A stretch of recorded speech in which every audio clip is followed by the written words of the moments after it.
the minutes of the Board of Trustee meeting of April 7th, 2025. Second. Call the roll. Trustee Katsinas. Aye. Trustee Radiszewski. Aye. Trustee Healy. Aye. Trustee Milani. Aye. Trustee Campos. Aye. Mayor Peacock. Aye.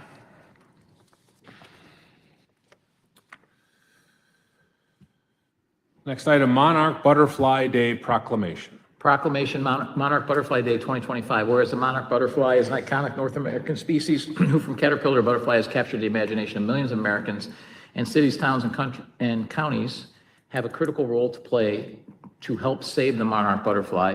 And the Village of Orland Park has played a leadership role by establishing 2 monarch wayfinding habitats at the Village Hall Green Roof and the Stellwagen Farm Prairie, and participating in Monarch Village USA program. And every citizen in the Orland Park can make a difference for the monarch by planting native milkweed and nectar plants to provide habitat for the monarch and pollinators in locations where people live, work, learn, and play. On behalf of the people of Orland Park who have already joined me in creating a healthy habitat for these magnificent butterflies, I am honored for Orland Park to be an official Monarch Village USA, and I encourage other city officials across the nation to take a stand with me so that the monarch butterfly will once again flourish across the continent. Now, therefore, I, Keith Peacock, Mayor of Village of Orland Park, Cook and Will County, Illinois, do hereby proclaim May 3rd as Monarch Butterfly Day in the Village of Orland Park, and urge all citizens to support efforts to protect the monarch butterfly and promote their well-being for the benefit of present and future generations. And yes, a very important pollinator for our plants. Next item, Earth Day and Arbor Day proclamations. Earth Day and Arbor Day proclamation. Proclamation Earth Day, Arbor Day 2025. Whereas in 1872, Sterling Morton of Morton Arboretum, named after, proposed to the Nebraska Board of Agriculture that a special day be set aside for the planting of trees. And this holiday, called Arbor Day, was first observed with the planting of more than 1 million trees in Nebraska. And Arbor Day is now observed throughout the nation and the world. And trees can reduce the erosion of precious topsoil by wind and water, cut heating and cooling costs, moderate temperature, clean the air, produce oxygen, and provide habitat for wildlife. And trees are a renewable resource, giving us proper wood for our homes, fuel for our fires, and countless other wood products. And trees in our city increase property values, enhance the economic vitality of business areas, and beautify the community.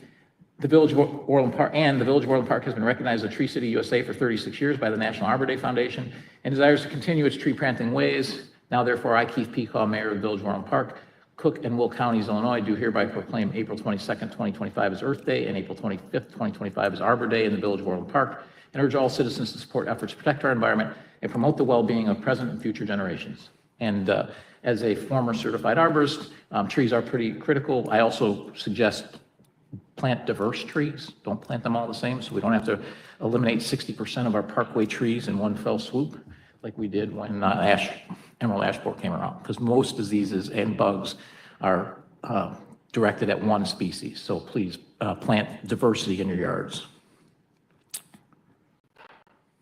So Orland Park is Monarch Village USA and Tree City USA. Correct. That's pretty good. That's a good way to start. All right, sorry.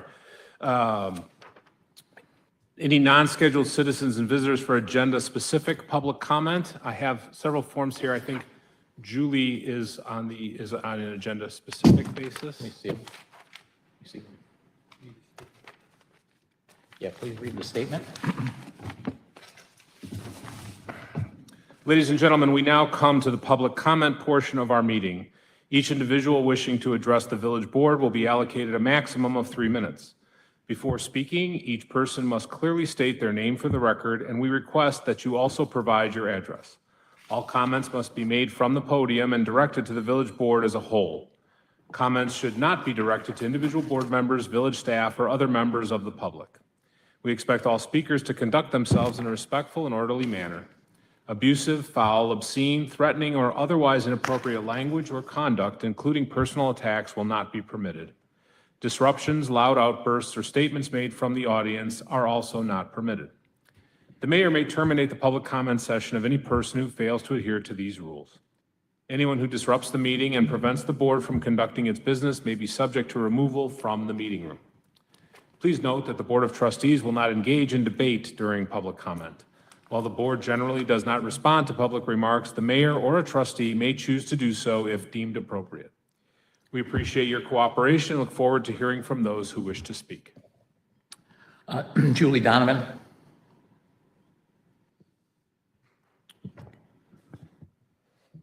Good evening, members of the board, fellow residents, and stakeholders. I stand before you tonight to address a pressing issue on our agenda, the proposed additional expenditure of nearly $1 million for the Centennial Park West concert venue, a proposal brought forth by outgoing Mayor Keith Pekow during his final meeting.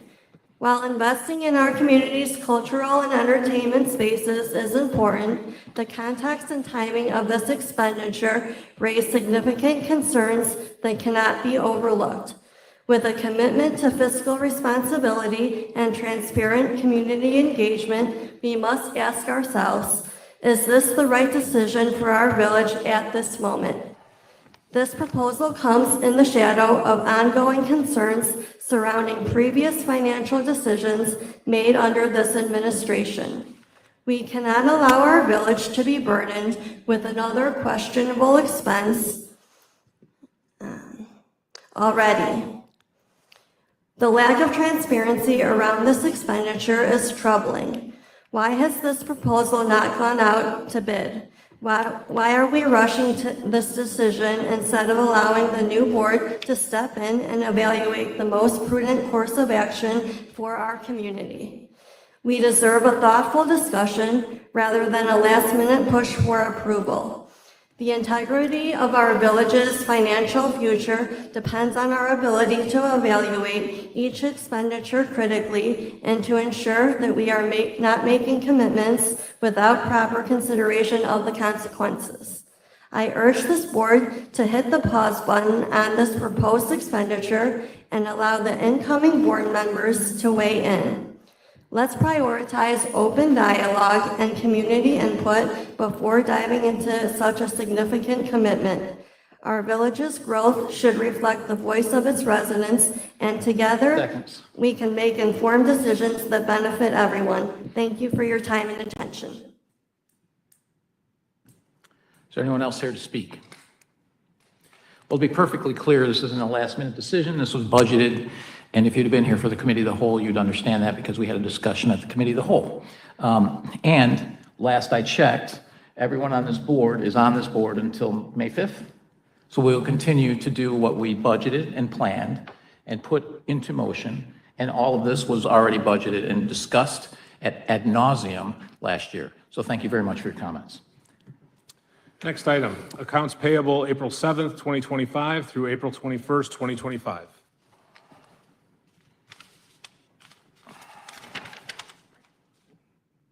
Bueller? Are you guys asleep tonight?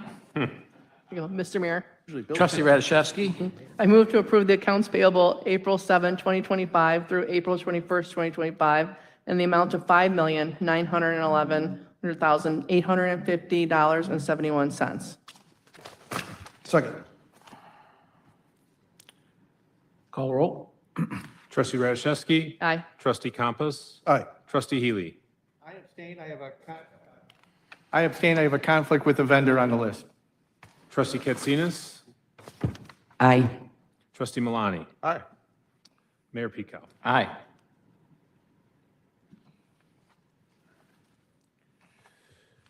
Consent agenda.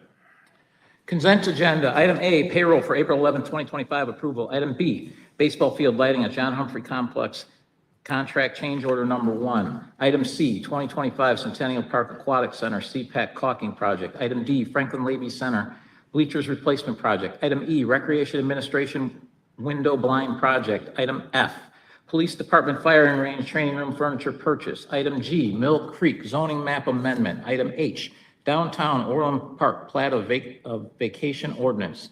Item I, Lake Sedgwick Shoreline Zoning Map Amendment 1. Item J, Lake Sedgwick Shoreline Zoning Map Amendment 2. Item K, Hoffman Wood Zoning Map Amendment. Item L, Stellwagen Farm Zoning Map Amendment. Item M, Arbor Lake Zoning Map Amendment.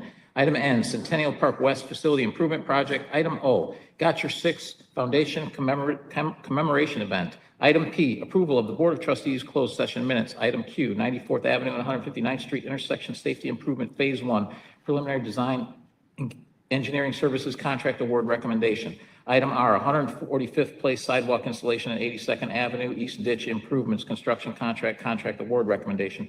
Item S, John Humphrey House Renovation RFP number 25020 Bid Award. I will entertain a motion to approve items A through M and O through S of the consent agenda. So moved. Second. Call the roll. Trustee Campus. Aye. Trustee Malani. Aye. Trustee Healy. Aye. Trustee Katsinas. Aye. Trustee Radiszewski. Aye. Mayor Pico. Aye. Item N, we need to, it wasn't unanimous. Kyle, item N.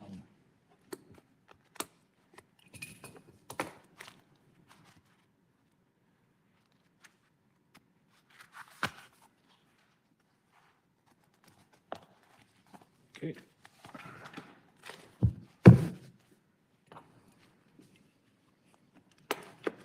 You want to insert that next? And as it had this as the next item? That's the next. Okay.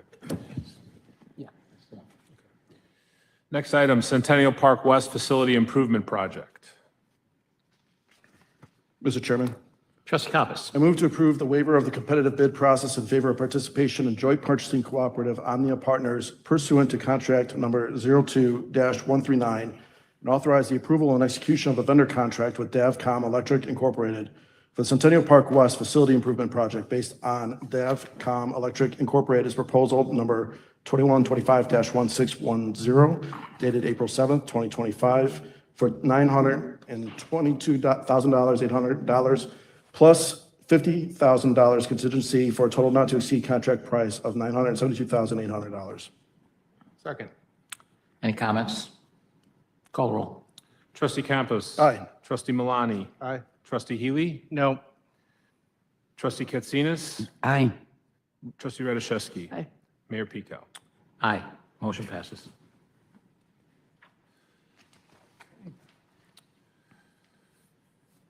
Next item, Class 6B Renewal 16249 to 16309, 107th Avenue Resolution.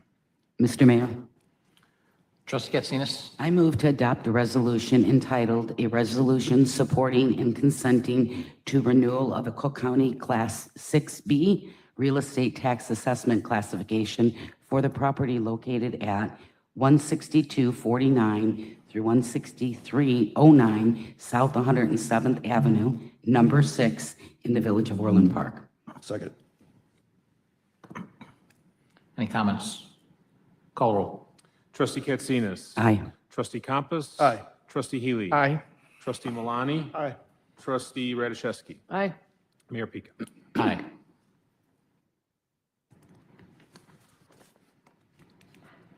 Next item, Original Pancake House Inducement Agreement.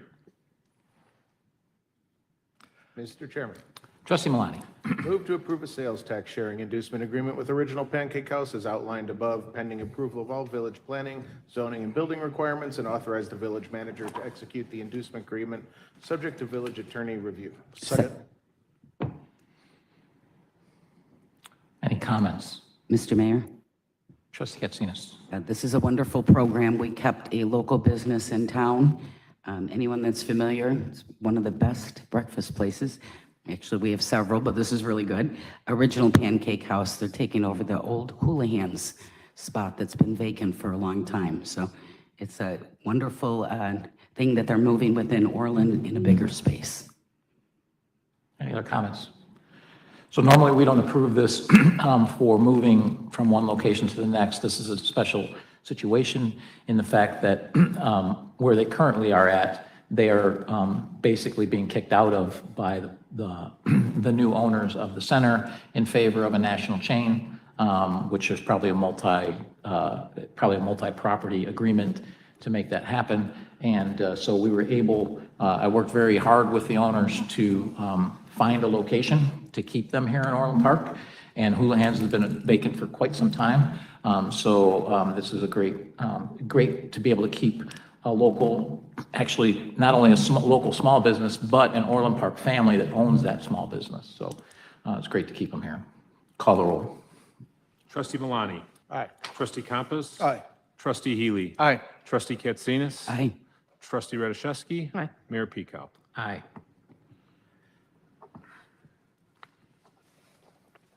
Next item, Dugan Park zoning map amendment.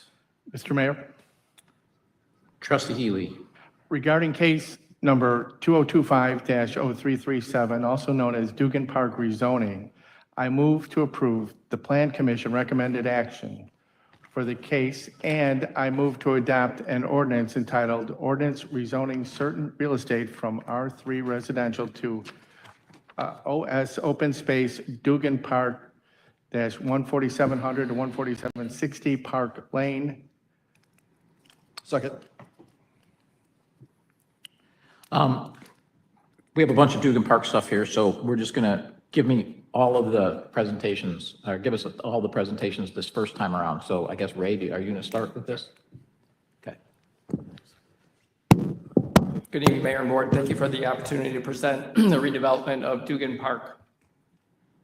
So in this first slide here, you can see the existing conditions of the park as it stands now, minus the Cultural Arts Building. So the Cultural Arts Building that you see there that has the standing stones, they used to rent that space, and that's why that label's there. But that building is gone. That is just a green space now. You can see the existing parking lots, the former site of the Robert Davidson Center, the tennis courts, half basketball court. There's one dedicated pickleball court. That's the only dedicated pickleball court we have in town.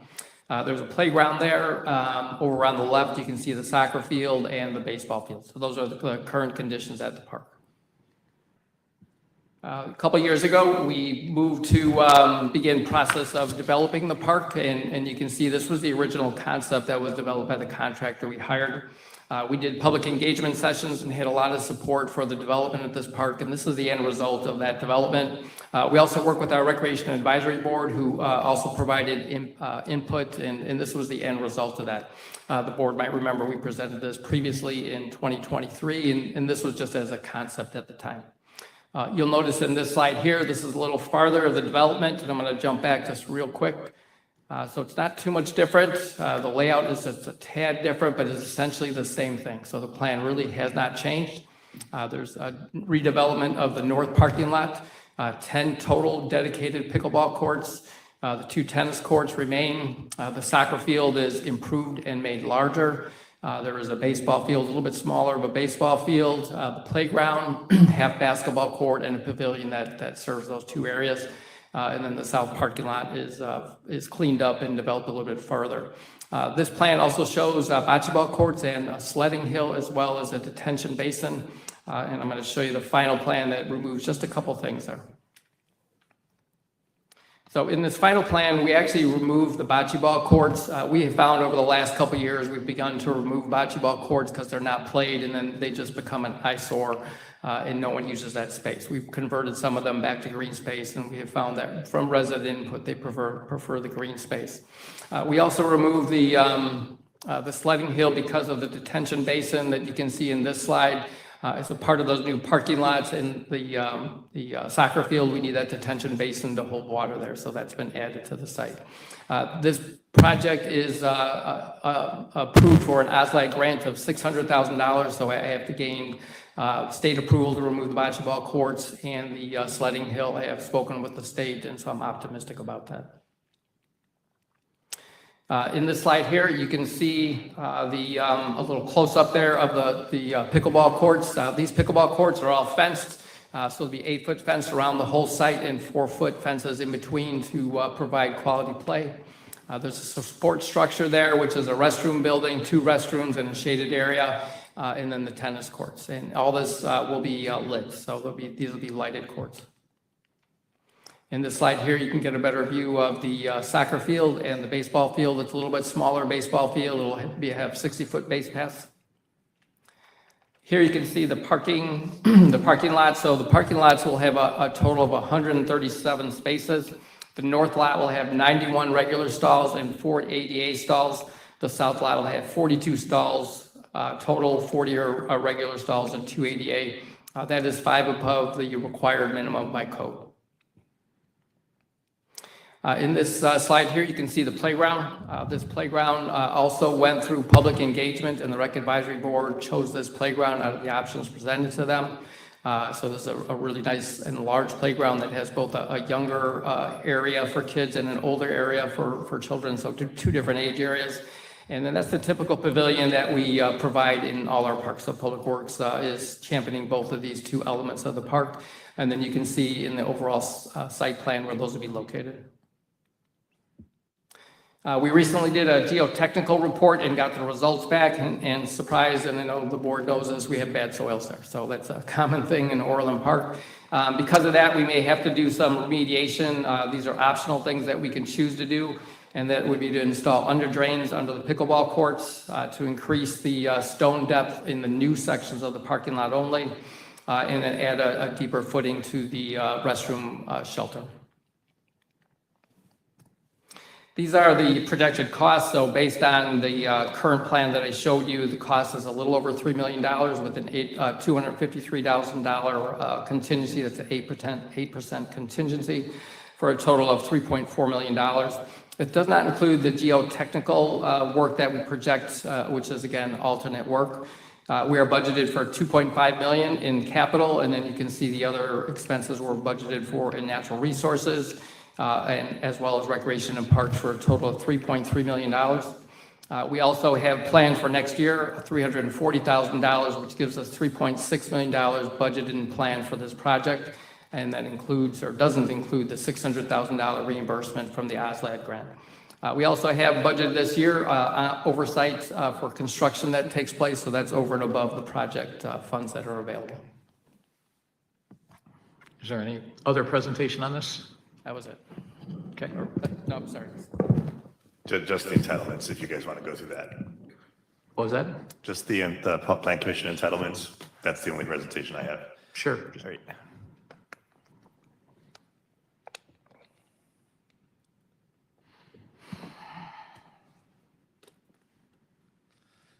Okay, so the first case is the rezoning. That's the one that we are currently, that's on the table at the moment.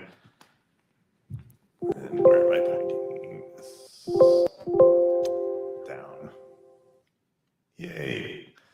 All right. So the rezoning is rezoning some of the parcels that are currently zoned R3. This is very consistent with what we've been doing, including what you did on the consent agenda. We have a special use permit for a recreation facility with lighting. There's a small modification. Some of the lighting on the very edge of the property is beyond the property line, and I'll show you that in a second. There's also a variance to not put in some sidewalk at this time because we have some significant grade issues around the curve there, and then improving the site and landscaping plan. So the R3 parcels are the ones along Park Lane. We looked at these things. Actually, hold on. So the very long lot just to the north of the black outline, the place, the green area is where the pickleball courts are going, and that's where the very small overage of the lighting is going. So the Plan Commission is recommending approval of this modification. And actually, the rest is on your packet. So the project was unanimously voted 5-0 by the Plan Commission. They did make 2 additional suggestions for you to consider. One is to limit the hours of operation of the park from 8 to 9, and the second was to add additional bathroom stalls in the restroom shelter. So I'm just presenting those to you as How many bathrooms are there? there are 2 bathrooms right now. Yeah, 2 each or 2 total? two single use. Yeah, they're 2 single use unisex Only bathrooms. enough for 10 cords. And since the Plan Commission meeting, just want to let you know that they did, all the parkway trees are now in, so everything meets village code on that. The foundation plantings have found other locations, and the stormwater report has been provided. So that's just follow up from what was left off, or where they left off in the Plan Commission meeting. So those things are addressed, and they're still working to address this last item, which is stormwater management, which will all get taken care of in final approval. Any comments? All right, well, I have a few. So regarding the lighting and the hours, kind of stupid to put in lighting and then close the park at 9 in the summer. I mean, what are we going to lighten up for 15 minutes? And also, anyone who's seen the new lighting and seen it at Schuessler Park, there's literally lighting on top of houses, and the houses don't get any lighting because the lighting's so directional. And in that particular case, you have a berm. The reason why the pickleball courts were put there, they also complained about noise.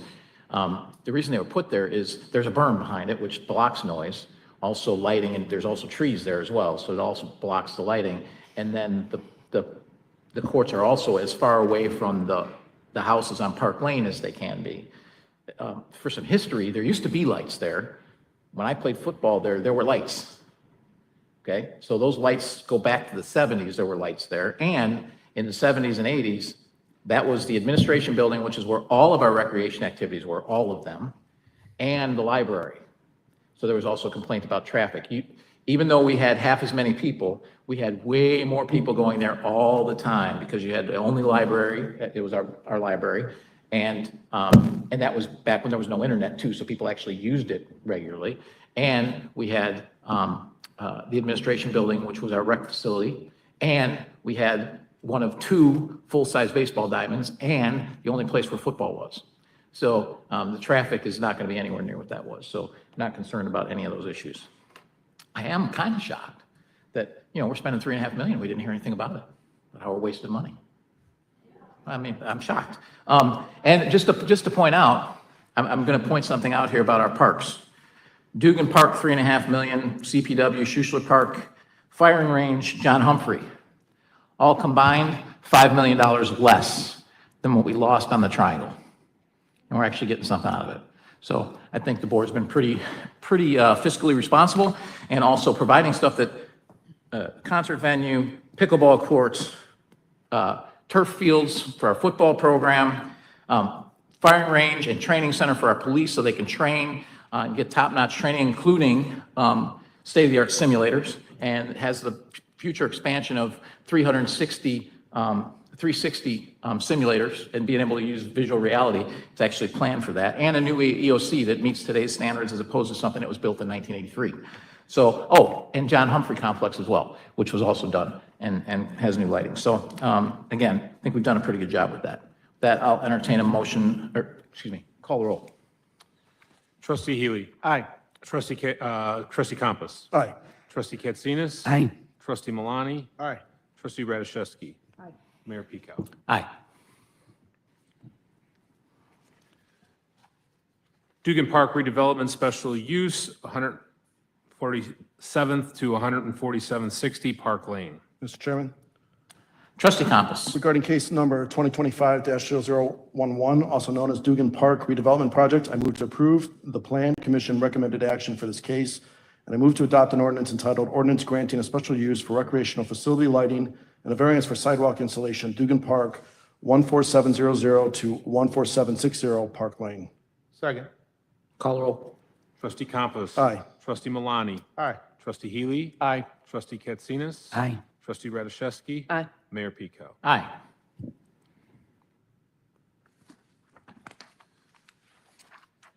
RFP 25-23 Schuessler Park Phase 2 Design Services.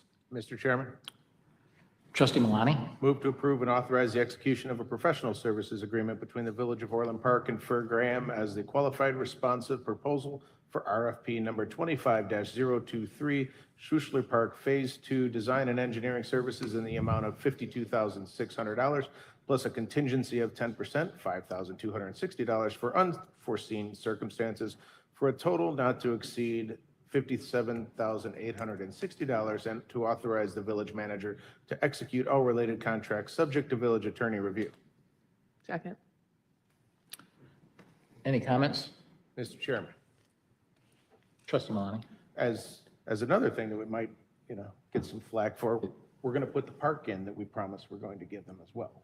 Yeah, I know, I was told several months ago that we're not putting in the park and that it's been down for years.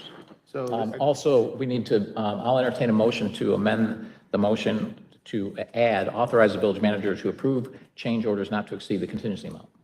So moved. second. And call the roll on the amendment. Trustee Malani. Aye. Excuse me. We're going to vote on the amendment first. We're voting just on the amendment. I'm sorry. Trustee Campos. Aye. Trustee Katsinas. Aye. Trustee Healy. Aye. Trustee Malani. Aye. Trustee Radiszewski. Aye. Mayor Pico. Aye. Now, Trustee Malani, you can continue with your comments, sorry. Oh, yeah, and I apologize for missing the That's rest of okay. the motion there, I'm slacking. But this is been a long awaited part of the Schuessler Park the phase two, and, this is just another thing that we're doing for the village, and I think it's a great thing, so just wanted to share my thoughts. Thank you. Yeah. Any other comments?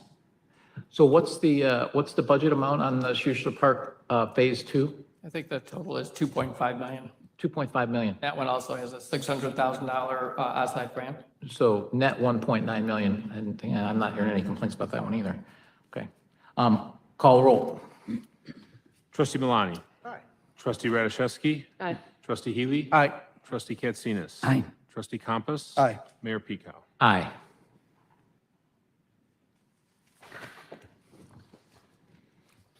Next item, Independence Day fireworks contract amendment.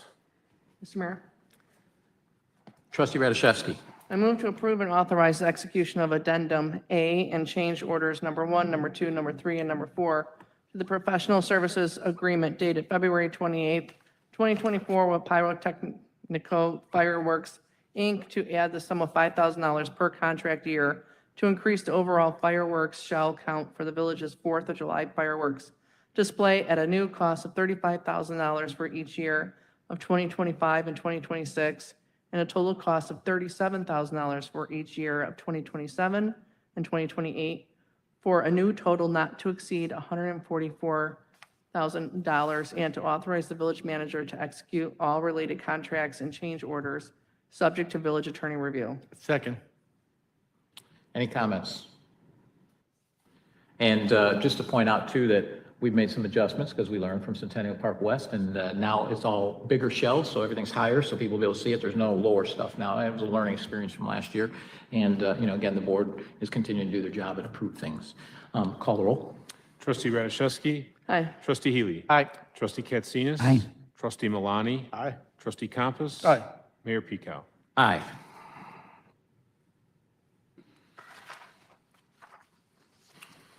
RFQ 25-29, Boley Farm Barn License Agreement.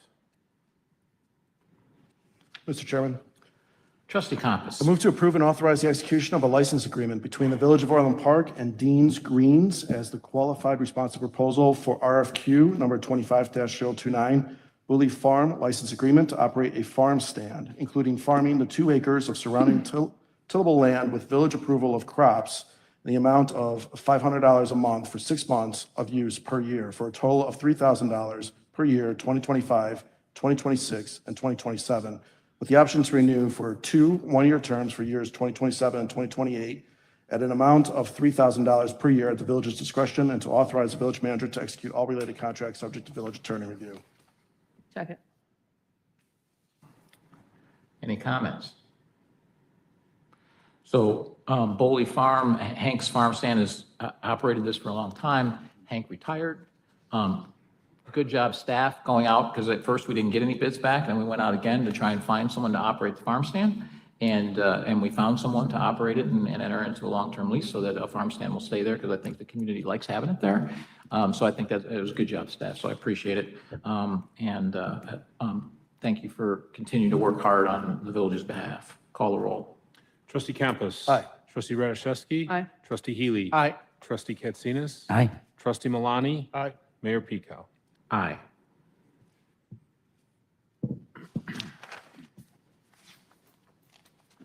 Next item, Centennial Park Aquatic Center Deck Furniture, ITB 25-25.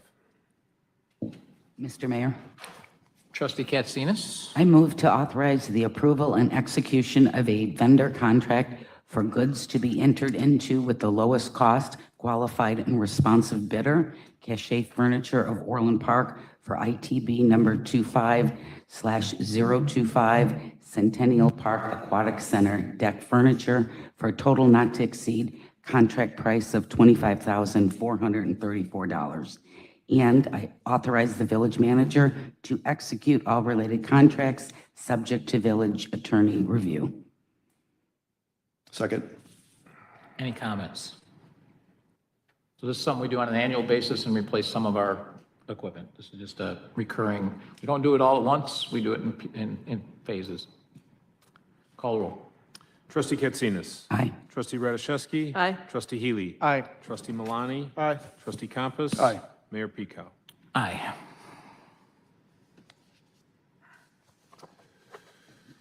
Dugan Park redevelopment plan. Mr. Mayor, Trustee Radiszewski. I move to approve the redevelopment of Dugan Park, including 10 lighted pickleball courts, adding lighting to the existing tennis courts, a restroom building with shaded gathering area, the redevelopment of the soccer field and baseball field, a playground, half basketball court, a loop trail, improvements, expansion of the north and south parking lots, landscape improvements, detention basin, and all amenities in support of the redevelopment. Second. Any comments? Call the roll. Trustee Radiszewski. Aye. Trustee Healy. Aye. Trustee Katsinas. Aye. Trustee Malani. Aye. Trustee Campus. Aye. Mayor Pico. Aye.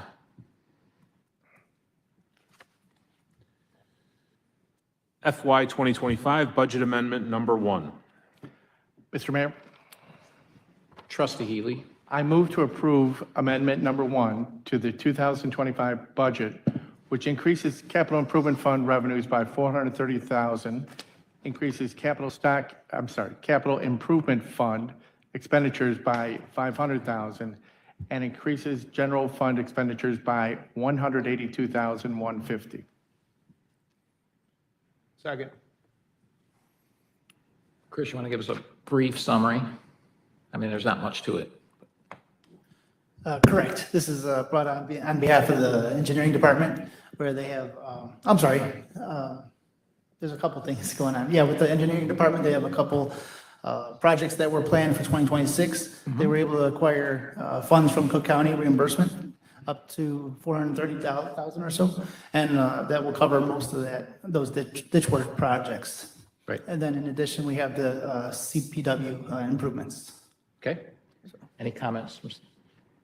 So just to summarize, so one of the projects was actually approved tonight, and it's $500,000 in ditch improvements, but $430,000 of that was freed up by Cook County. So it only makes sense to go get those done a year earlier because we've got money from another source. So $70,000, but as opposed to $500,000 next year is a good use of money. Centennial Park West, about $150,000 for artists and,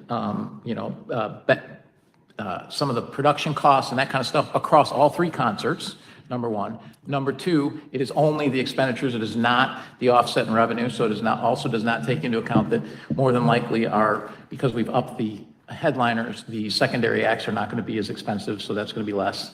Also, the ticket prices are going to be higher and we're expecting attendance to be higher, but none of that is captured here. So it'll end up better than that. And then $26,000, I think, for handling and the cameras for the video screens for 9 different events. So less than $3,000 an event. And at the end of the day, our general fund or our operating fund expenditures are still $800,000 less, or about $800,000 less than our revenues. So we're still running positively. So, and we typically do much better than that over the course of the year. So feel pretty comfortable with that. Call a roll. Trustee Healy. Aye.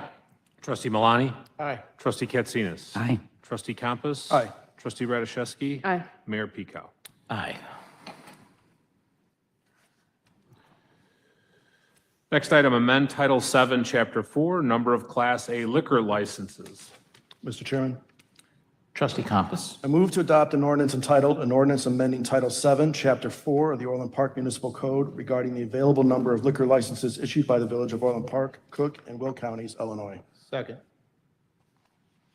Call the roll. Trustee Campus. Aye. Trustee Malani. Aye. Trustee Healy. Aye. Trustee Katsinas. Aye. Trustee Radiszewski. Aye. Mayor Pico. Aye. Okay. Non-scheduled citizens and visitors for public comment on items relevant to village business. And the comments from earlier, I think you were all here, the ones that are listed here, apply. Andy Barucki?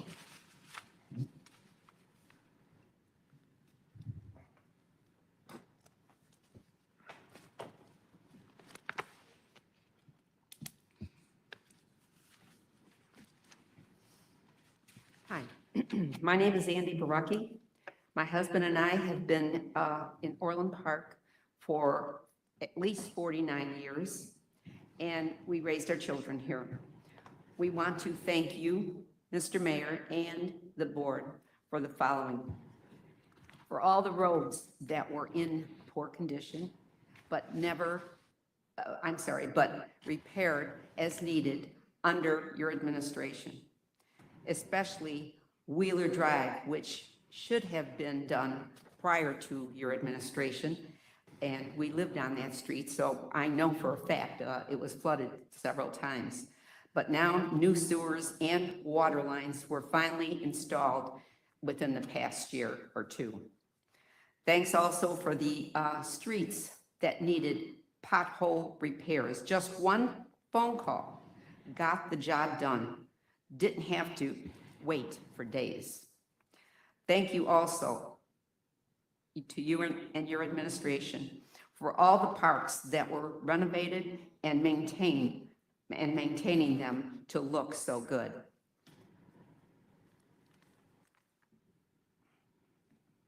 Last but not least, no mayor in my recollection has done as much as you have during your administration. Well, I'm sorry, with your administration. And I'm sorry, I just got this, for the benefit of we, the people of Orland Park. And for that, Ken and I, and I'm sure many other people feel the same way. We are thankful for you and your administration. Our best to you and Betty on your future endeavors. Thank you. Timothy Childers.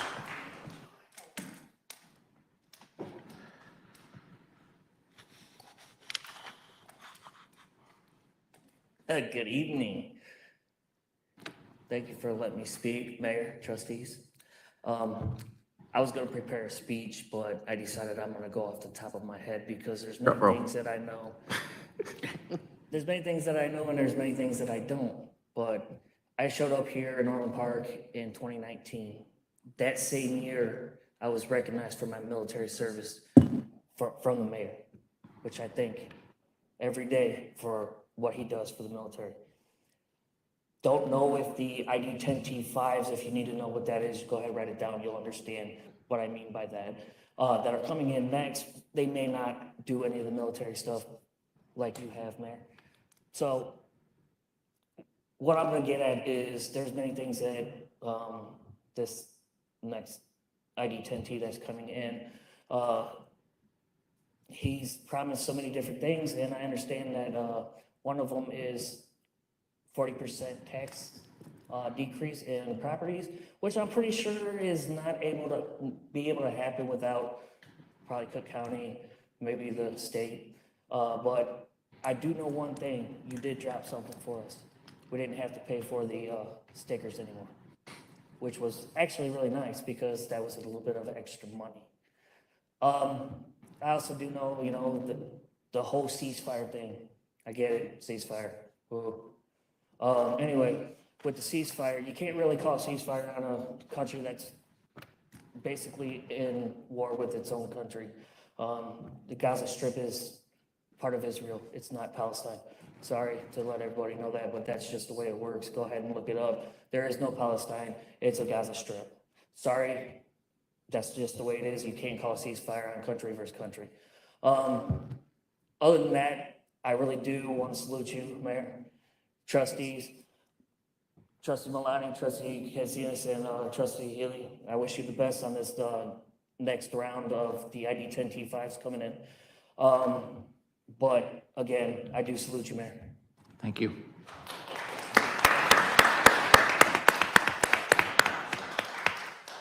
Is there anyone else to speak?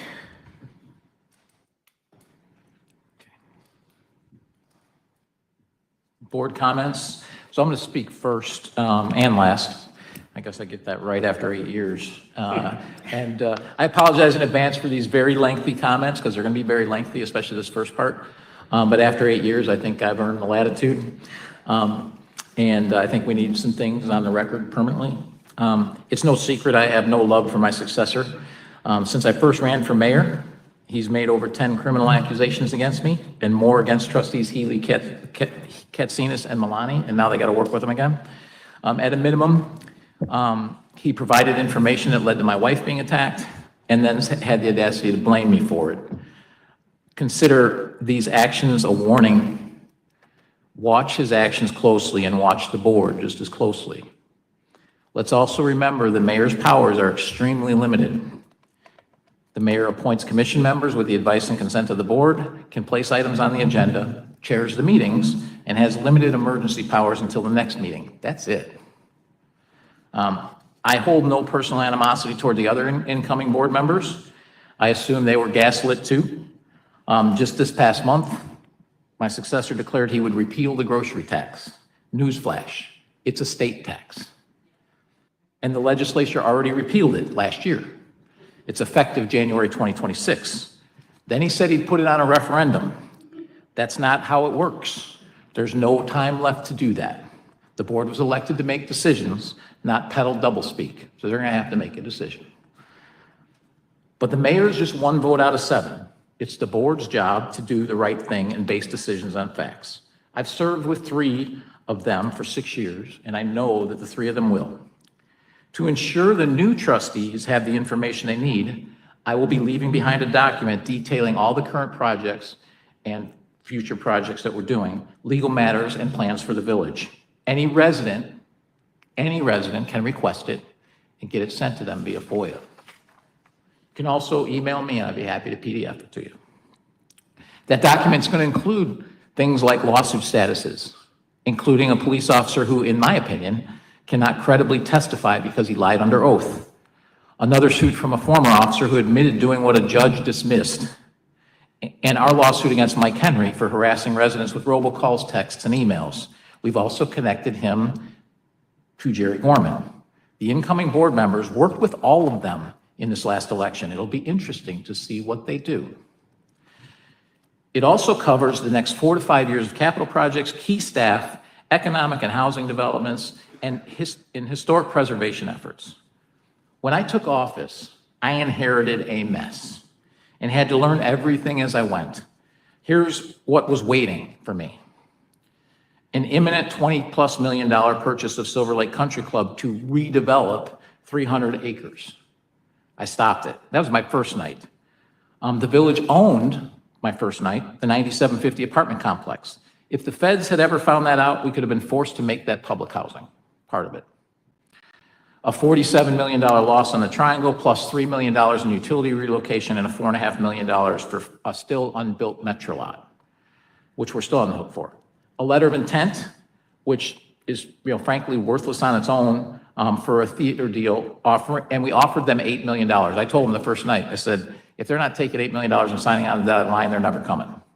And they didn't. 143rd and LaGrange City Barbecue. I actually opposed that project because I didn't like the fake two-story thing that we got going on there. It's nice that we have Egg Harbor to fill that location. My understanding too is City Barbecue does want to come back. They're just looking for a place that fits. The rents got too high for them there. A Tinley Creek Stream project that had been ignored for years.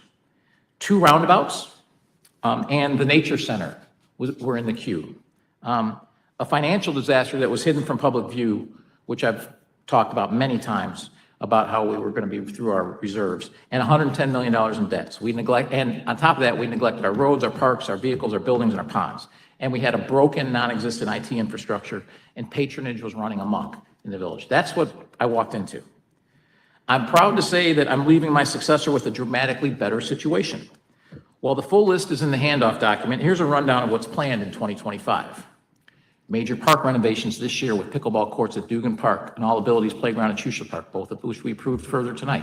Redoing the paths at Centennial Park. Park renovations at Country Club Estates, Laurel Hill, and Eagle Ridge 3 parks.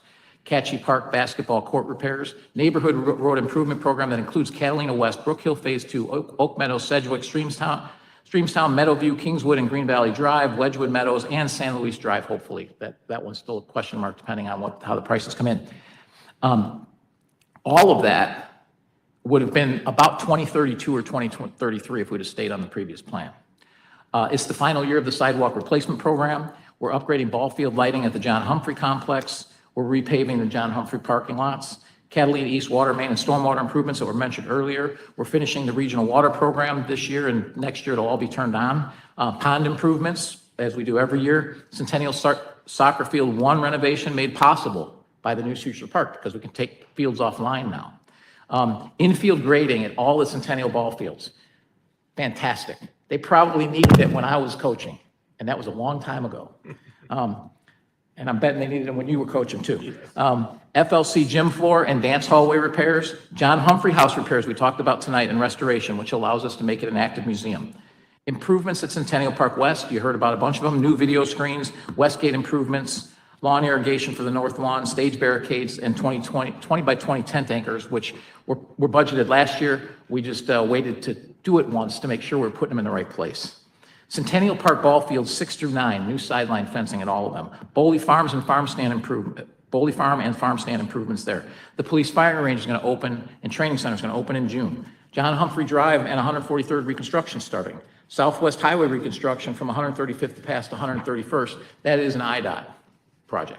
That's just for 2025. From 2026 to 2028, there are 8 more neighborhood park renovations planned, as well as Orland Health and Fitness and Centennial Pool modernizations. From 2026 to 2029, there are 20 more neighborhood road areas planned and a new assessment plan for 2027. During that time, there are also lighting upgrades for Centennial Fields 1 through 3 and soccer fields 6 through 9.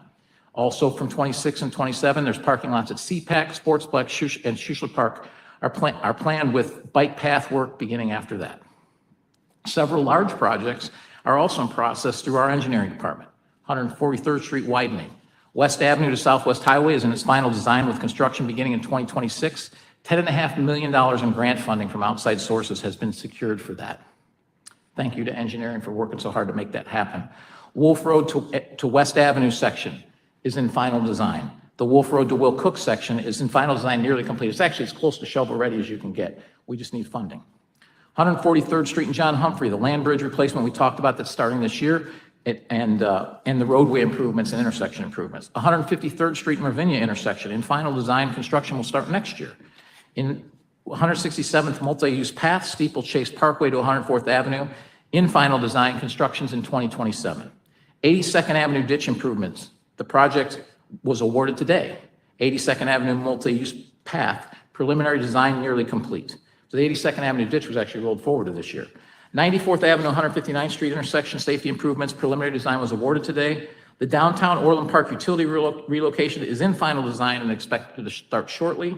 McGinnis Slough multi-use path is in preliminary design. The Tinley Creek project, which we inherited, I talked to you earlier, stabilization. 48 of the 52 easements have finally been secured. The remaining 4 properties will be removed from the project, and the project must be completed this year or funding is lost. MWRD committed this funding back in 2014, and the village never acted. We acted and are getting this done. It's costing double, and now we're having to put up about $4 million. So we wouldn't have had to had we done it in 2014. Wolf Road and 139th Street ditch improvements in final design, and the Spur 2 water main project and redundant supply, the big project we've been talking about for a long time, that'll all be completed and turned on in 2026. Our 5-year capital and financial plan completed in 2022 funds all of this infrastructure work, but that's just infrastructure in the financial picture. Here's what's on the horizon for economic development, the thing that you've heard I didn't do any of. Residential, these are the residential projects, not the ones that are done. These are for the future. You guys know what's been done, right? Residential projects that are approved. Estates at Ravinia Meadows, 132nd single-family units between Costco and Marcus. It plans to break ground this July. Waterford Point, 34 duplex villas and 24 detached houses at 153rd and Wolf. It's under construction. 25 permits have been issued. Ashburn Corners, 6 single-family lots, 108th and 153rd. Grading has been started. Residential projects that are under formal review. Founders of Orland Park. It went back to the Plan Commission with reduced density that we demanded, and my understanding is that the project now meets those density rules. It's about 75 units. Bridlewood subdivision, 20 single-family homes. Again, a lot of work on our part and staff's part to make it something that we would approve. And it's 20 single-family homes at 141st and 108th Avenue. 14336 Jefferson Avenue is a conversion of a single-family home to a 6-unit multifamily building. Staff has completed its first review, and we said it needs to change what it looks like. It doesn't need to look like 1970s or 1980s condo. It needs to look like something more modern so that that whole area can start to redevelop. Approved commercial projects. Downtown Orland Park, the planned development there, that's 146,000 of mixed-use development that includes no residential. It's awaiting permits for utility relocation. First phase of the development will be an 8,000 square foot restaurant use at Parcel H. Can't wait till they announce it. I know who it is, but it's not announced yet. Orland Park Business Center Lot 4, a 22,000 square foot warehouse and office building is under construction. 66 Orland Squares, self-storage and site improvements. That's been approved by the village. We're waiting for permits submittal. Kitty Academy at 7414 159th Street is awaiting final engineering approval, but it has been approved. Planet Fitness at Orland Park Place in the former Binny's. We're waiting for a building permits submittal. Olive Bakery expansion, 159th and Wolf, building permit is issued and under construction. Fogo de Chao, appearance review has been approved. Building permits approved. I also think their liquor license has been approved. It's under construction. Honest Restaurant, honestly, that's the name. 9176 159th Street. Plan Commission approved it on April 7th. Commercial projects that have not yet petitioned but are definitely in the hopper. Dick's House of Sports at Sears. Something I've been working hard on since the fall of last year, and I really want to thank our Economic Development Advisory Board. We had a member that brought that to our attention, met with them. Some of us actually flew us out on their private jet to see one of their Dick's House of Sports in Pittsburgh. And we've been working with them ever since to acquire the Sears, which they have. They've had initial meetings with the staff on a path forward. And basically, we're investigating a TIF to support the redevelopment because it is needed to incentivize the use of the property and to provide stormwater storage needed for the property surrounding Orland Square Mall, because since the mall's been built in those 50 years, the stormwater requirements have changed quite a bit. So we are going to need to engage significantly on our end to make that happen, but I think it's critical because we have to keep the mall healthy. 156 in LaGrange, the southwest corner, large retail user and outlot behind the Millers, Seasons 52 and Stan's Donuts. 159th in LaGrange, the southwest corner, we're completing a TIF study for mixed commercial use development with a major anchor including retail, restaurant, and medical. The village has seen the preliminary concepts and commented to get to the stage. The reason for the TIF is to fund the Ravinia to LaGrange extension and complete the intersection on LaGrange, which are both the village's responsibility and in the village's long-term plan, so it allows the project to pay for that as opposed to coming out of other capital projects that we may have planned. The former Andrew property, completing a TIF study right now for residential development. We've seen preliminary concepts and commented significantly to get to the stage we're at. The initial review indicates that an age-restricted residential project with approximately 235 single-family units could be done with an extended TIF. Okay, to extend the TIF, we need the school boards to agree ahead of time, and so far we've been unable to secure that. If the TIF is not extended, then the density would need to double with no age restriction, which is why we're pushing so hard for that extension. And the TIF we need a TIF there because there's significant cleanup costs associated that no project's going to be able to handle because it's a bit of a brownfield. And also we want to connect to 151st Street over the tracks. 143rd and John Humphrey Drive, the southwest corner. We're completing a TIF study for commercial and residential development. Initial preliminary concepts have received comments from the village, and they have changed significantly to something that's more acceptable for us. The TIF funds would be used to offset, the project I told you about, the John Humphrey and 143rd intersection, land bridge, and all that we're doing now. We could actually use those funds in the future to pay back the cost of that intersection. That's why we're doing these TIFs. It's not because it's to enhance the capital infrastructure around there, and it can be used for that, and therefore it's not going to eat into the rest of our budgets. Potential new restaurant at 153rd and LaGrange Road, potential new restaurant at 183rd and LaGrange Road. There's a preliminary review for a coffee shop at the former KFC on 159th Street. Midwest Animal Hospital expansion submitted a preliminary review for a 3,000 square foot addition. Costco is planning on expanding parking into the gas station area and relocating the gas station across Ravinia with no parking allowed on the east side of Ravinia, which we made perfectly clear because we don't want pedestrians crossing the street. So that's what they're working on now. And don't forget our recently open and soon to open commercial projects. We have the Pete's Fresh Market, Portillo's, Egg Harbor Cafe, the Creamery, Gem Med Spa, and the Cardiovascular Center at Orland Square Mall. This is the groundwork that has been laid for the new board. I will also be leaving them with a document that has even greater detail on all of this and more, a document, again, that you can request to help you hold them accountable. But please bear with me to highlight all that this board has accomplished aside from everything previously mentioned. Transparency, live stream board meetings, mayor's updates, and breakfasts. Parks, Centennial Park West, Schuessler Park, John Humphrey Complex, Dugan Park, 34 neighborhood parks, new backstops, batting cages, and resurfaced nearly every tennis and basketball court in town. I know it's long, Steve, but we'll get through it. Roads, improved neighborhood roads by over 25% to nearly best in class. Financials, did all of this while lowering debt by 20%. IT infrastructure, we went from nothing, I mean nothing, like our poor newly hired first ever IT director was down every day plugging things into servers to keep them running, okay? We've gone from nearly nothing to best in class. And thanks so much for Tad for running that, because now we're focused on things that we should be, like worrying about security. Not everything else is working. So we do have a little bit still to do with our ERP implementation, but best in class. Revamped our vehicle fleet and brought our buildings up to date.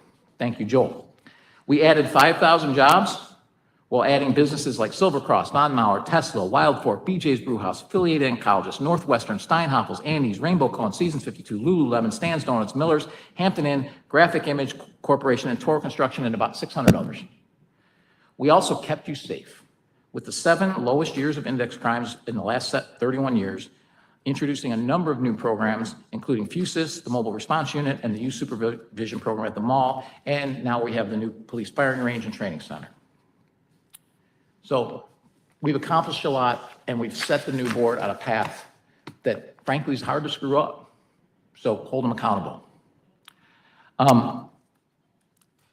Everyone here has had a hand in this, but I really can't say enough about what Mike Milani, Bill Healy, and Sidney Katsinas have done for this village.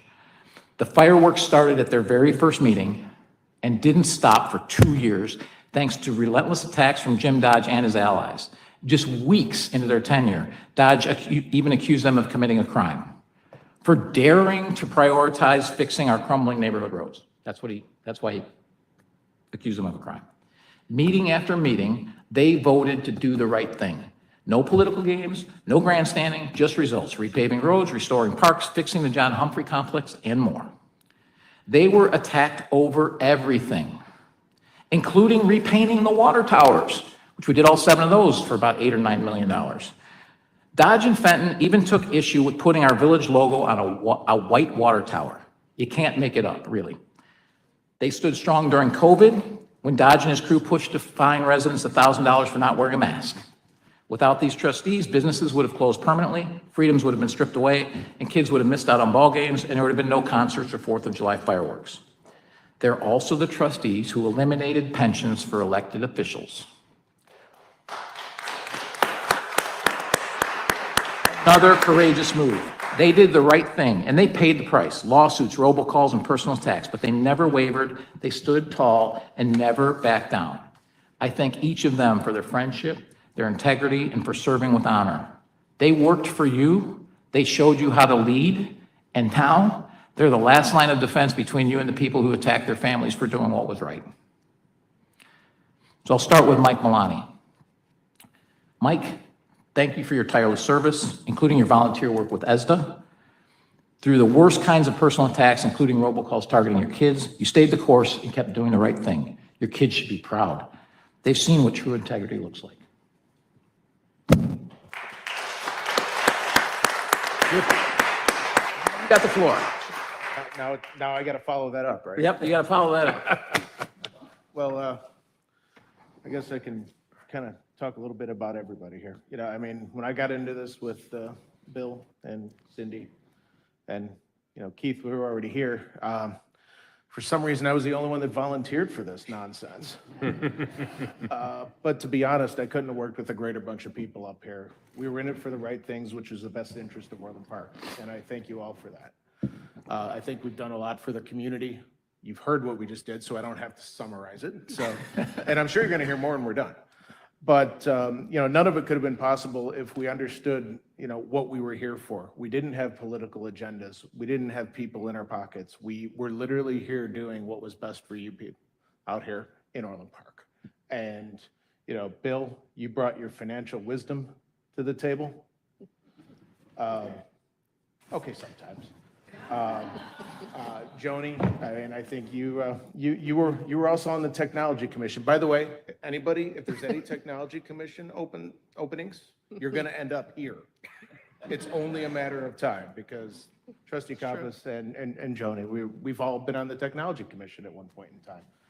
And it's a great stepping stone. You learn a lot about the village. You learn a lot about how things operate. I was also on the Economic Development Advisory Board, and that's where my eyes really were open on what was going on and how the sausage was made in Orland Park. And thank God I buy mine at Caputo's.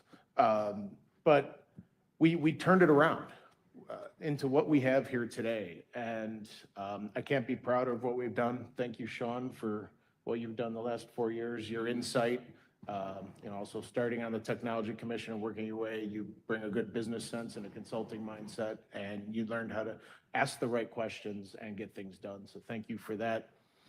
Joni, again, thank you. I know you've been through a lot the last 4 years, but your perseverance and your dedication to this, I appreciate everything that you've done, and I think we've all become good friends up here because of it. And I know Brian Reardon, he's not here tonight, but his contributions we talked about at the last meeting, he helped us out quite a bit, especially talking through legal issues. I think it was great. And Mr. Gaspardo, short time up here. We learned how to call the roll effectively, but I'll tell you what, you caught on really fast, and you've contributed greatly. Appreciate it as well. And then Keith, we've been through a lot. No one's been through as much as you have. But you were kind of a shining light, and you showed us the direction we needed to head, and definitely have learned a lot from you. And you've definitely got some stamina, and you could definitely kind of hold up to things that other people wouldn't. So thank you for your leadership over the last 4 years and 6 years. So thank you all.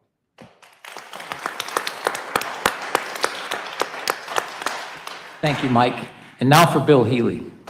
Bill, I want to thank you for your steadfast leadership. Despite robocalls, smear flyers, and lawsuits, you've never flinched. Your family endured a lot, but you stood firm. I think it's, what do they call it, Irish Alzheimer's, never forget your grudges? Yeah. Like Mike, your family should be proud of your strength, your perseverance, and your unwavering decency. I'm proud to have served with you on the board. You have the floor.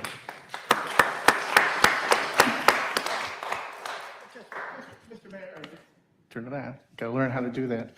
Mr. Mayor, thank you. This is the people out there. This is not that hard. This is easy. I have fun and I enjoy it. And everybody in this room and other people, don't get discouraged from it. You should walk into it and keep a positive attitude and enjoy it. So there's plenty more people more capable than me that should be serving and all that. And I never served in the military like some of us, and this is one way of giving some service. And, I have fun with it. So with that, I've got to make my comments about the 4 people up here who may not be here next time. And Brian Gaspardo, I thank you for the gravitas you brought to the position. And but more than that, the positive attitude and friendship which you gave to not just to me, but I know to all of us. And in a short time, I think I'm very happy that you were here. I'm very proud to be on this board with you, and thank you for your service with that. So my next one is Joni. I hope I can read my handwriting. Joni Radoszewski. When I think of Joni, I think of someone who's very dignified, very honest, knowledgeable, especially in her field of HR. She's got a perfect disposition for the job. She's a great role model for anyone out there. And It's been great to serve with you on this. I'm glad you didn't do the payable thing till tonight, so they wouldn't know that you could do it better than I can. So, Joni, thank you for your service with that. Sean, what I like about Sean is that he never backs down from the hard work. I just shake my head when looking at how much detail he has, the complex details of zoning issues, permitting issues, signage, budgeting, and any other tough objects. You could count on Sean to dive deep into all of them. He has one of the smartest guys I've ever met, and he doesn't swear, which I can't believe that. I don't know if he's Irish or, that's kind of bad. So, but he's honest as the day is long, and he always handles himself with a lot of class. So thank you, Sean, for everything. And Mayor Pico, where do I begin and end with you? You were elected 8 years ago, and you made unprecedented and profound change in the village. When during the 70s and 80s, there was a migration of Southwest Side and South Siders out here, and they brought the democratic machine politics, where you hire your friends and contribute and all that, and get the other organizations to fund your drive. And you don't use your own money. You use other people's money to help your political ambitions. But you defeated them and have made Orland Park, just has thrived and has been safe under your leadership. In the same time, you look at Chicago and Illinois, and they keep moving toward financial and moral bankruptcy. I don't know what they're going to, either one, they're there already, in my opinion. But thank you for your service here. A proud and grateful village appreciates your service. And thank you very much. I've enjoyed your friendship and that, and I look forward to hearing your counsel more. Thank you. Thank you very much. Trustee Katsinas, Cindy, I don't have enough words to describe your courage. You've endured robocalls, lawsuits, threatening messages, many of which continue to this day. And why? Simply because you refuse to back down. You've made personal sacrifices to serve this community, and I hope your grandkids one day hear about your strength, your integrity, and the resilience that you've shown. They should know you as a fighter and a hero, and I'm proud to call you my friend.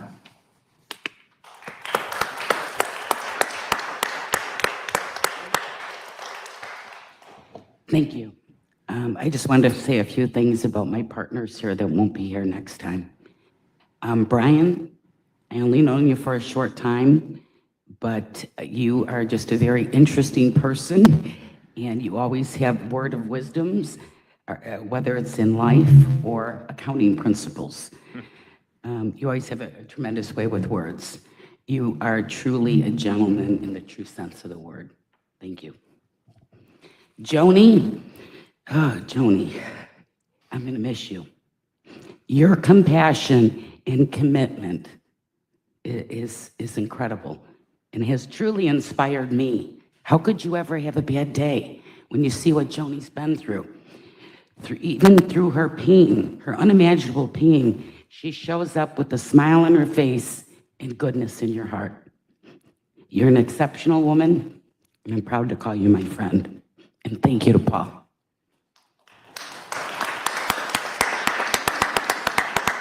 Sean, I think Bill said it best. You have a way of dissecting issues like no one I've ever met. You have sound reasoning and incredible common sense. Did you hear that, Reagan? You're just, your commitment to Orland Park has been demonstrated on so many levels. I will definitely miss your quick wit and your IT advice. I may, though, reach out to him in the future for help with my closing comments, because his blew ours all away. So, Keith, where do I start? Keith, thank you for your leadership to the residents of Orland Park and the businesses. With your guidance and leadership, you've directed a solid plan for a strong future for the Village of Orland Park. Your commitment has never wavered. How many times have we seen that? Your commitment to Orland Park has never wavered. As time goes on, I think future boards will realize the actions that you took and how you led, and there will be evidence of the results of that in the future, positive outcomes. I often say to him, thank you so much for your service to our country, serving in the Air Force. Now I have to say thank you for your service to the residents of Orland Park. You can leave here knowing that you left Orland Park a better place. Thank you.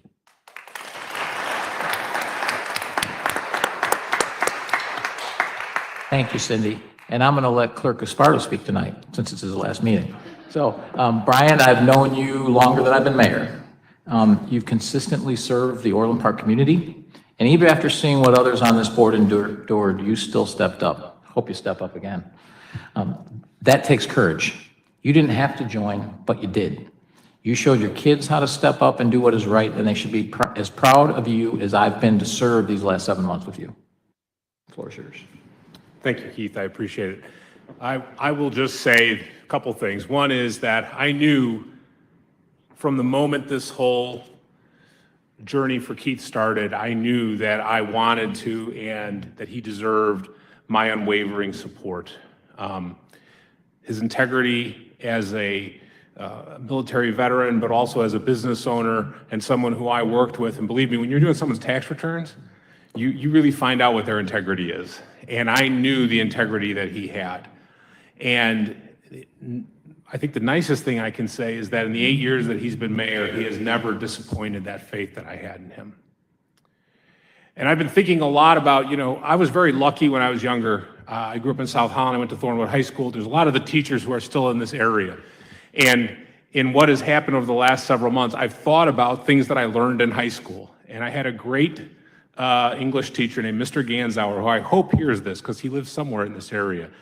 And he said, beware, he gave us quotes a lot. He loved that. And one of his quotes was, be wary of giving people advice because wise men don't need it and fools won't heed it.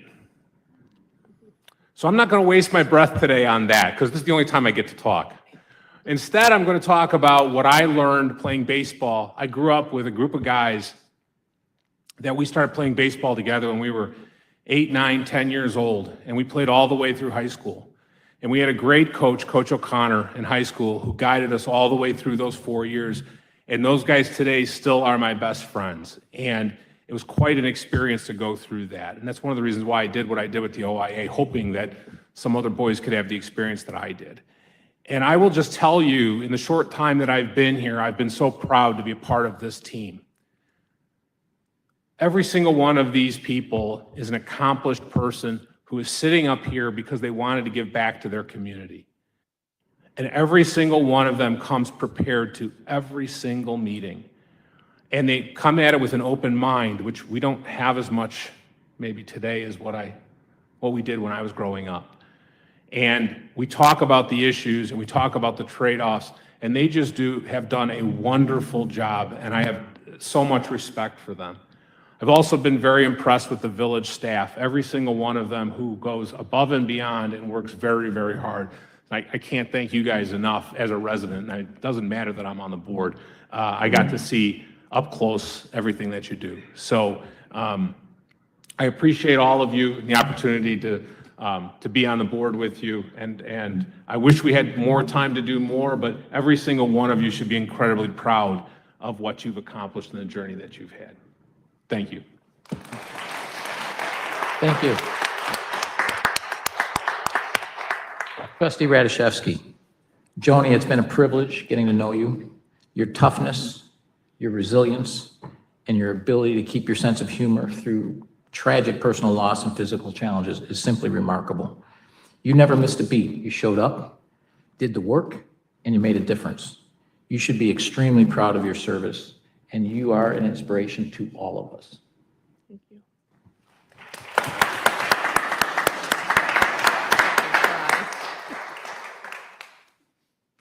Guess it's my turn now. I can't talk. Thank you. It's so hard as my term is obviously coming to an end. First and foremost, I want to thank the residents of Orland Park for allowing me the privilege of serving our community, in this role. Your confidence and support just meant the world to me. It truly has been an honor to represent you. Obviously, I want to, extend my heartfelt thanks to the dedicated directors and all the employees, village managers, chiefs, both past and present. I've learned so much from each of you. And I've always appreciated you sharing your knowledge and your expertise with me, so that way I had a better understanding, so that way I can make informed decisions. I've just gained so much knowledge about local government, and have forged some really long-lasting friendships along the way. Obviously, Mayor Peacock, thank you so much for everything that you have done. And I didn't know, coming into this, exactly where the village was. There were some things that were upsetting, and, but as the years have gone by, you just see so much stuff. I'm like, I don't know where this village would be without you and without your leadership. I mean, and to get us through COVID, and you just hear about the financial cliff that we were on. We're like, nobody even knew, it's like, in just the way that you break it down into like just these bite-sized, kind of like nuggets to make it easy to digest and understand. And it's like, wow, seriously, I just don't know where this town would be if it wasn't for you stepping up. And I'm so glad and happy that you did, and that you served as many years as you have. And I certainly wish you all the best as you move on. And to Betty, thank you for all that you have done in supporting him. And kind of, you guys both have just dealt with so much.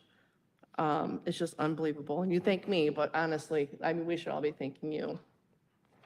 It's truly been an honor. I'm really proud of the progress that we've made. And I'm confident that our community will continue to thrive because of your efforts and the efforts of the board. I'm grateful for the collaboration and the shared commitment to progress. Definitely serving on this board has been so incredibly fulfilling.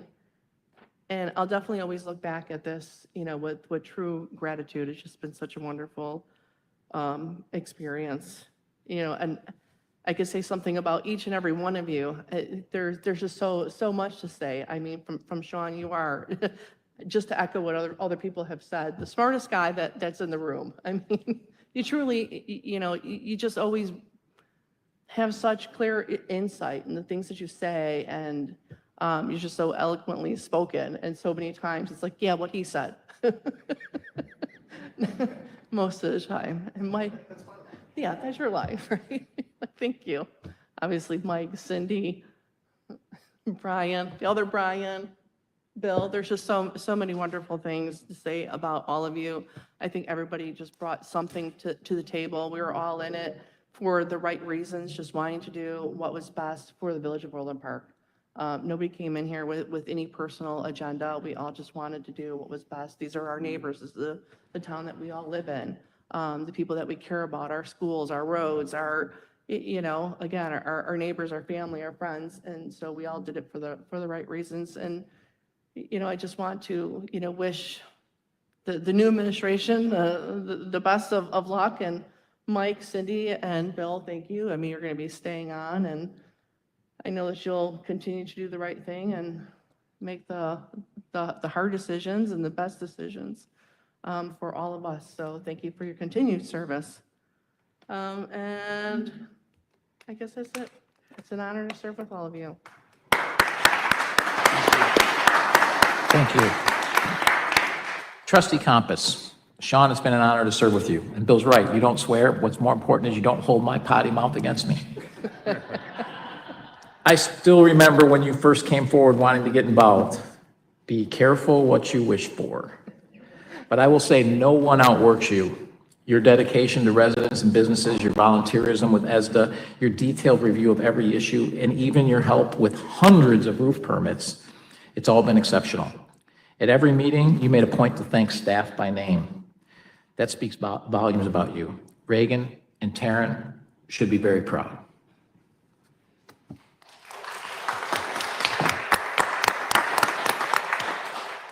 So as this term comes to a close, for those that don't know, I write down what I want to say, not because I don't have enough to say, but it's to keep me from rambling. But I hope you'll give me just a little bit of latitude tonight.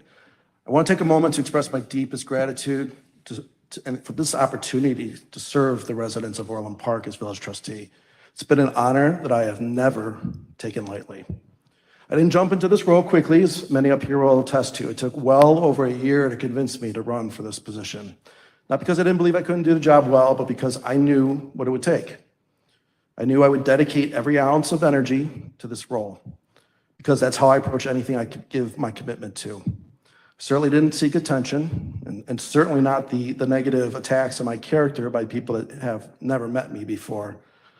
There's no power here in this role for an honest official. Only the personal reward of giving back to your community. I did it because I wanted to serve.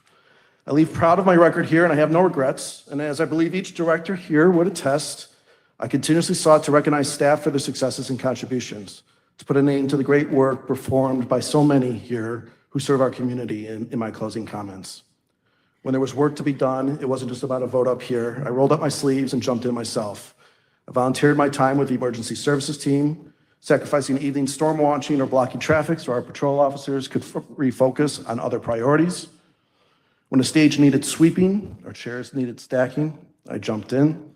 When our development services team received thousands, I believe the number was around 7,000 this past year, of roofing permit requests after a storm, I grabbed a laptop and spent nights and weekends reviewing applications, applying automation wherever possible to ease the load for the team. I happily served pizza to our lifeguards after their summer games training event, one of my favorite activities. I attended as many Thursday concerts as I could, introducing bands and especially our young performers, another of my favorite tasks. I got to witness firsthand the evolution of our therapy dog program, where Rich and Leo have brought healing and comfort to so many in moments of grief, one of my proudest first achievements on this board.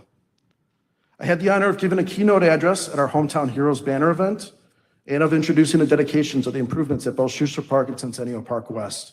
Projects that reflect not just investment in our spaces, but pride in who we are as a community. And most of these aren't glamorous tasks, and I probably only say them now so that Reagan has a record in the future. In fact, most of them were things few people would ever even notice about me, but they mattered. And they were done for one reason only, because it was never about the attention, it was about the service. And I enjoyed every moment of it. One thing you may not know, the village delivers the bulk of our legislative information to the board on the Friday before our Monday meetings. Twice every month, I gave up a significant part of my weekends reviewing everything, because I could not, in good conscience, vote on anything that I hadn't thoroughly reviewed myself. And that takes time. As a handful of developers who were brought plans before this board know, I was thorough, once even noting a 6-inch error that their engineers had missed. If anyone has an abundance of free time, or perhaps needs a sleep aid, I would point you to my detailed reviews of our development and fire codes, something that Steve again reminded me of tonight. I also helped design the internal performance review processes that had been absent in this organization for far too many years. That work may not be flashy, but it matters. It builds the foundation for more accountable and effective government. And for all the directors here, I did my best to provide an ear, not as an expert, but as a consultant, experienced in helping other leaders refine their ideas, a sounding board, someone willing to listen, ask a few thoughtful questions, and help sharpen their focus. One of the many unexpected blessings of this role has been the people of Orland Park. I've gotten to know so many in our community, neighbors I might not have met otherwise, as I'm an introvert. My life is fuller because of it. You quickly learn in public service who is a true friend. And those relationships, the ones that remain when the spotlight dims, are the ones that I will always treasure. And none of this would have happened without one central reason. I chose to sacrifice this time and service because I believed in Keith Peacock. I believed in his strength of conviction, his unwillingness to be swayed by political convenience, and his determination to speak plainly and act boldly, even when it wasn't popular. Keith never took the easy path. He took the principled one. In a time when many leaders chase applause, Keith stood firm in what he believed was right, even when it cost him politically. That's rare. That's leadership. I watched Keith and his family endure relentless and unwarranted personal attacks over the last 8 years, far beyond what anyone should expect in public life. Politically motivated investigations, frivolous lawsuits, slanderous robocalls, anonymous extortion letters, threats, and constant attempts to discredit his name. I am one of a small group who saw the full extent of what was done to him. And I can say with certainty, I have not known many in my lifetime who could have withstood all of that with the integrity that he has shown. Serving beside him made me a better public servant and a stronger advocate. I didn't just support Keith, I learned from him. He remains one of the most misunderstood leaders I've ever known, and also one of the most principled. He cares deeply about this community and brought both courage and clarity to decisions that shaped Orland Park's future. I spent many hours over the years getting to know Keith, and I could not be more proud to have had this time working with him. And while I'm saddened to see Orland Park lose a leader of Keith's caliber, I'm generally happy for my friend. I know he'll be far happier, and without question, far better off financially. Lastly, I want to thank my wife and daughter, my greatest supporters, and the one who sacrificed right alongside me every step of the way. This role and the dedication you knew that I would apply to it asked a lot of you too. Public service may place only one name on the ballot, but it draws strength from an entire family. It demanded nights away from home, weekends spent buried in legislation instead of enjoying time together, and countless moments where both of you quietly carried more than your share so that I could serve this community with a clear mind and a full heart. I've long told my daughter that what matters most is that, win or lose, you give your full effort. And I hope that she's seen that I did. But more importantly, I hope that she knows how proud I am of the grace, patience, and quiet strength she and her mom showed through it all. You accepted every slanderous, stupid robocall, every late dinner, every phone call I had to take, and every long meeting that kept me away. And with nothing but love and encouragement, thank you both for that.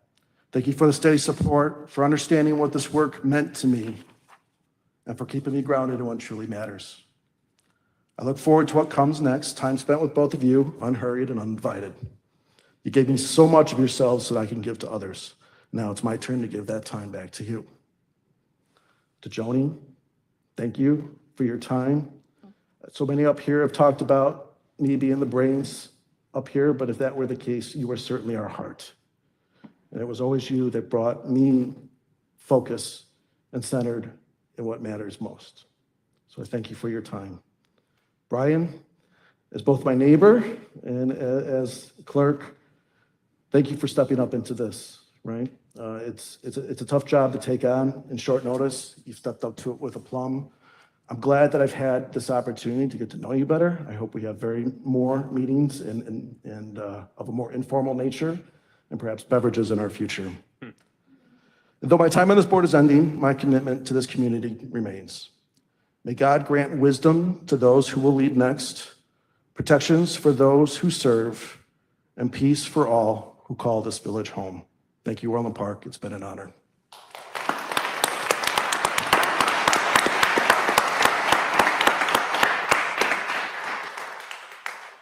So the last comments of the night. I've already thanked the board, and there are still many people to acknowledge. I realized as everyone was talking that I forgot to put in here any comments about our esteemed attorneys. Maybe that was subliminal. But I do want to thank Dennis for your professionalism up here.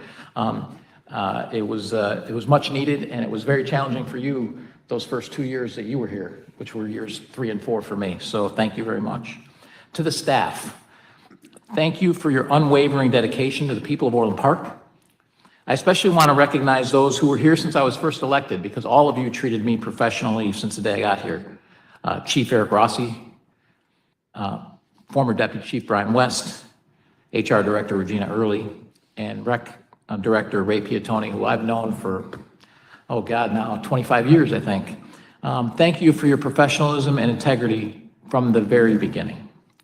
Two individuals in particular deserve special mention, and neither one of them are here tonight. So you're going to have to steer them to this meeting so that they can watch my comments. Krashid Hoda was hired shortly after I took office as an engineer in development services. He treated me with respect, collaborated professionally, and for that, he was targeted. Complaints were filed and efforts were made to push him out, not for doing anything wrong, but simply for doing his job and showing respect to the mayor. Krashid, your integrity and perseverance stood tall through it all. Thank you. Then there's Ed Lilo. At the time I was elected, the position of mayor was full-time and supposed to focus on economic development. Few know that development services obstructed me. Ed was the only person from that department who worked with me. He kept the lines of communication open, collaborated with me, and did his job with professionalism. It cost him friendships. But as we all know, true character is revealed not when doing the right thing is easy, but when it's hard. Ed showed strength, character, and integrity, and he will always have my respect. To the residents and businesses of Orland Park, thank you. Thank you for your support, your kindness, and your trust over the last 8 years. But most importantly, I want to thank my wife, Betty. She didn't want me to run for mayor or get involved in politics. But when they jacked up the pay and the pension, I asked her one simple question. I said, if I don't run and he just walks into another term with no opposition, will I be mad at myself for not trying? She said, yes, you will.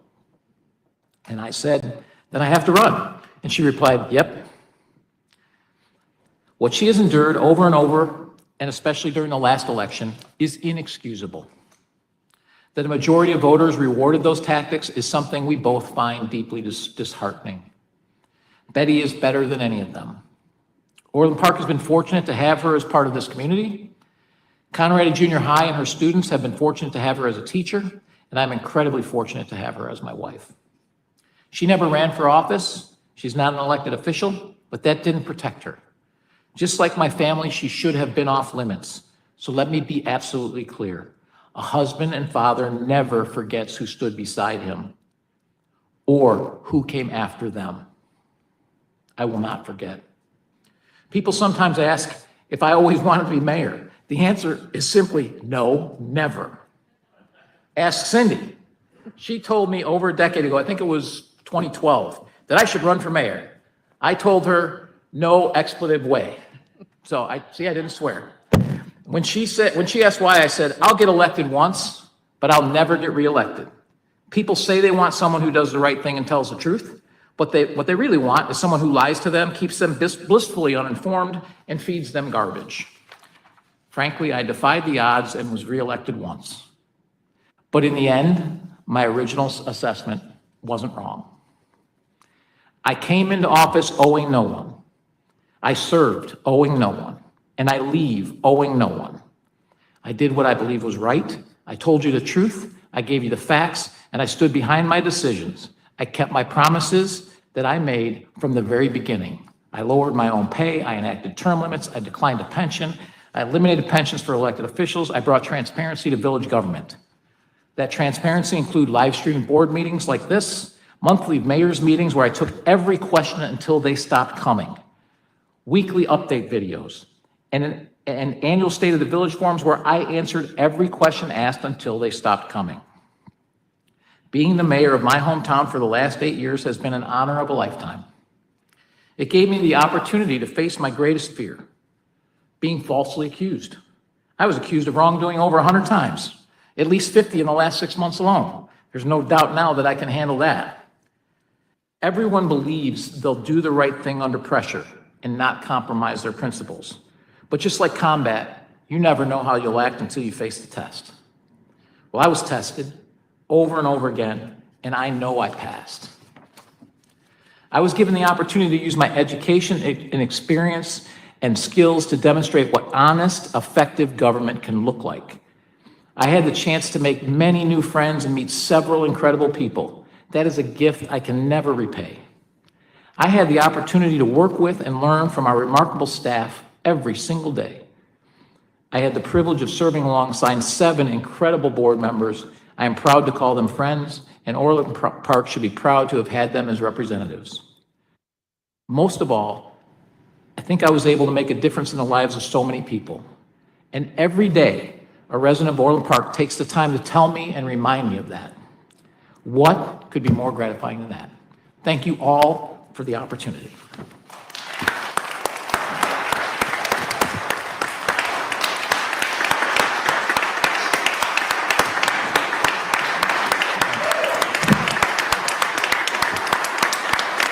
Thank you. Thank you very much. And one last time, I will entertain a motion to adjourn. So moved. Second. Call the roll. Trustee Campos. Aye. Trustee Malani. Aye. Trustee Healy. I don't want it to end, but I'll say aye.